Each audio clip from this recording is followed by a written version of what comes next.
एक बादशाह जिसने काबा को मिटाने की ठान ली, हाथियों की फौज लेकर चला।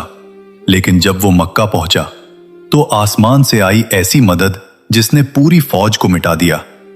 ये कोई कहानी नहीं, ये है हकीकत। आमुल फील की हैरत अंगेज दास्तान। आज से लगभग 1400 साल पहले अरब की धरती पर एक ऐसा वाकया हुआ जिसे पूरी दुनिया आमुल फील, हाथियों का साल के नाम से जानती है। और इसी साल दुनिया के सबसे बड़े रहमत हजरत मोहम्मद की पैदाइश भी हुई थी। उस वक्त यमन पर एक जालिम हाकिम का राज था जिसका नाम था अब्रहा। अब्रहा चाहता था कि लोग मक्का न जाएं और काबा की बजाय उसके बनाए हुए एक बड़े चर्च में इबादत करें। उसने यमन में एक शानदार चर्च बनवाया, लेकिन अरब के लोग काबा को ही अल्लाह का घर मानते थे। जब अब्रहा को यह बात पता चली तो वो गुस्से से आग बबूला हो गया। उसने कसम खाई, मैं काबा को मिटा दूंगा। अब्रहा ने एक बहुत बड़ी फौज तैयार की जिसमें सबसे खास था एक विशाल हाथी जिसका नाम था महमूद। अरब के लोगों ने इससे पहले कभी जंग में हाथी नहीं देखे थे, इसलिए सब डर गए। अब्रहा अपनी सेना लेकर मक्का की तरफ बढ़ने लगा। जब यह खबर मक्का पहुंची तो लोग घबरा गए। उस वक्त काबा के सरपरस्त थे अब्दुल मुत्तलिब। उन्होंने लोगों से कहा, हम इस फोर्ट से नहीं लड़ सकते, लेकिन इस घर का मालिक खुद अल्लाह है, वही इसकी हिफाजत करेगा। जब अब्रहा मक्का के पास पहुंचा तो उसने कुछ ऊंट पकड़ लिए जो अब्दुल मुत्तलिब के थे। अब्दुल मुत्तलिब अब्रहा के पास गए।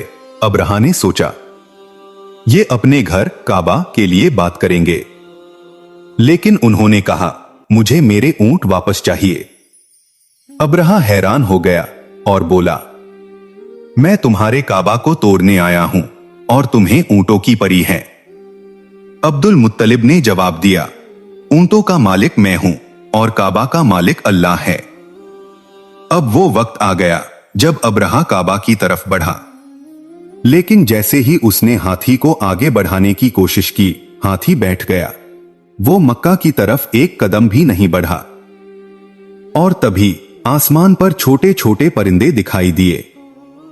ये थे अबाबील। हर परिंदा अपनी चोंच और पंजों में छोटे छोटे पत्थर लेकर आया था। उन्होंने अब्रहा की फौज पर पत्थर बरसाने शुरू कर दिए। ये कोई आम पत्थर नहीं थे, जिसे लगता उसका जिस्म गलने लगता। पूरी फौज तबाह हो गई और अब्रहा खुद बुरी हालत में भागा। जब अब्रहा यमन वापस पहुंचा तो उसका जिस्म सड़ चुका था और कुछ ही दिनों में वो मर गया। उसकी पूरी ताकत, उसकी पूरी फौज अल्लाह के एक हुक्म के आगे खत्म हो गई।